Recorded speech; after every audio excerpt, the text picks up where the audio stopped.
네, 아는 기자 정치부 최승현 기자와 함께하겠습니다. 자, 최 기자, 이재명 대표가 연일 중도 보수론을 띄우고 있습니다. 이유랄 게 있을까요? 네, 집토끼 잡았으니 산토끼 잡겠다는 겁니다. 지난 대선 때를 떠올려 볼까요? 이 대표 왼쪽에 심상정 정의당 후보가 있었죠. 당시 심 후보의 득표율은 2.37%였는데요. 이 대표와 윤석열 대통령의 득표율 차이 불과 0.73%포인트였습니다. 민주당 내부에선 심상정만 아니었어도 대선 이길 수 있었다며 아쉬워했었죠. 이번엔 이 대표 왼쪽에 심상정도 없고 게다가 야권 대선 후보 중 한 명이던 조국 전 대표도 대선에 나오는 게 불가능해졌으니 우클릭하기가 쉬워졌다고 보는 겁니다. 보수가 윤 대통령 탄핵 전국에서 점점 오른쪽으로 가서 중도 보수가 비었다고 판단하고 이 틈을 놓치지 않고 있는 겁니다. 민주당 내에서는 불만 없습니까? 공개적으로 비판하는 의원들도 있던데요. 네, 특히 비명계에서요. 이 대표가 왜 마음대로 당 정체성을 바꾸냐 반발했죠. 총선 이후 친명계가 당을 장악하면서 의원들 사이에서는 이 대표에게 발맞추는 분위기가 우세합니다. 한 민주당 핵심 의원은 국민의힘이 제 역할을 못하니 오른쪽에 비어있다. 그 몫을 하겠다는 것이라고 설명하더라고요.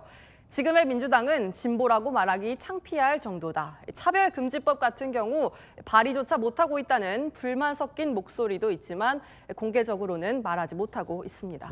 지금 궁금한 건 이겁니다. 이 대표의 우클릭, 도대체 어디까지 갈까요?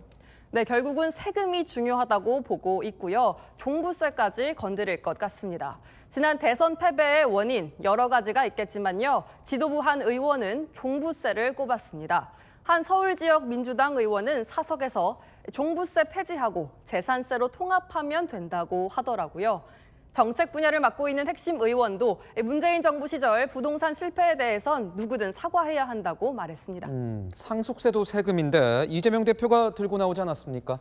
네, 최근 상속세 18억 원까지 공제해주겠다고 공언했죠. 누굴 겨냥한 걸까요? 바로 마용성, 한강벨트 표심을 노린 거란 분석입니다. 지난해 총선 결과를 보면 서울에서 마포갑과 용산, 국민의힘이 참패 와중에도 가져갔습니다. 민주당은 이 부분을 뼈아프게 보고 있습니다.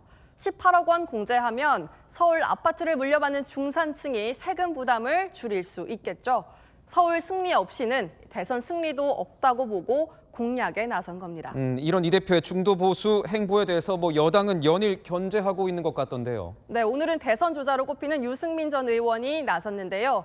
보수가 정신 차리지 않으면 중원은커녕 안방까지 내줄지도 모른다고 지적했습니다. 민주당 내부에선 유 전 의원이 국민의힘 대선 후보가 되면 중도에 소구력이 있어 대선판이 어려워질 수 있다는 말이 나오거든요. 다만 여야 모두 유 전 의원이 후보가 될 가능성은 낮다고 보고 있습니다. 지켜봐야겠죠. 국민의힘은 중도층 어떻게 가져가겠다, 어떻게 공략하겠다, 전략이랄 게 있습니까? 네, 일단 위장 전입이다, 대국민 사기다 이렇게 공세를 펴고 있습니다. 주 52시간제 예외를 둔 반도체 특별법도 통과시키지 않으면서 내세우는 선거 전략일 뿐이라고요.